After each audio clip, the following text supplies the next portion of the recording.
জুলাই নারী দিবসে ড্রোন শোতে দেখানো হচ্ছে এই মুহূর্তে পোস্ট ডিলিট করো পরে সমস্যা হবে। এভাবেই কিন্তু বিগত বছরগুলোতে বিশেষ করে জুলাই আগস্টের আন্দোলনে নারীদেরকে বলা হয়েছিল। এর পরবর্তীতে দেখানো হচ্ছে ১৪ই জুলাই, যে ১৪ই জুলাই ঢাকা বিশ্ববিদ্যালয় সহ সমগ্র বাংলাদেশের নারীরা একসাথে রাজপথে নেমেছিল। এর পরবর্তীতে দেখানো হচ্ছে, আমরা আপনাদেরকে দেখানোর চেষ্টা করছি, তাহলে কি রাজাকারের নাতিপুতিরা পাবে?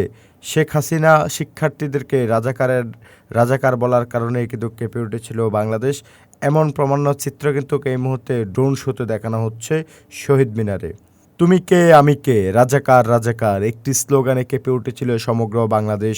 সেই তুমি কে আমি কে ড্রোন শোতে এই মুহূর্তে দেখানো হচ্ছে।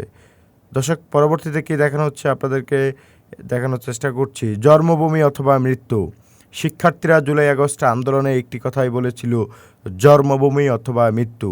ছাত্রলীগের হাতে, পুলিশের হাতে আহত এবং নিহত শিক্ষার্থীরা, বিশেষ করে ঢাকা বিশ্ববিদ্যালয় সহ দেশের বিভিন্ন বিশ্ববিদ্যালয়ের শিক্ষার্থীরা যেভাবে রাজপথে নেমে জুলাই আগস্ট আন্দোলনের দীর্ঘ ৩৬ দিনের লড়াই সংগ্রামের পর নতুন একটি দ্বিতীয় বাংলাদেশ পেয়েছিল, সেই এই প্রমাণ্য চিত্রটি এখন দেখা হচ্ছে, জন্মভূমি অথবা মৃত্যু।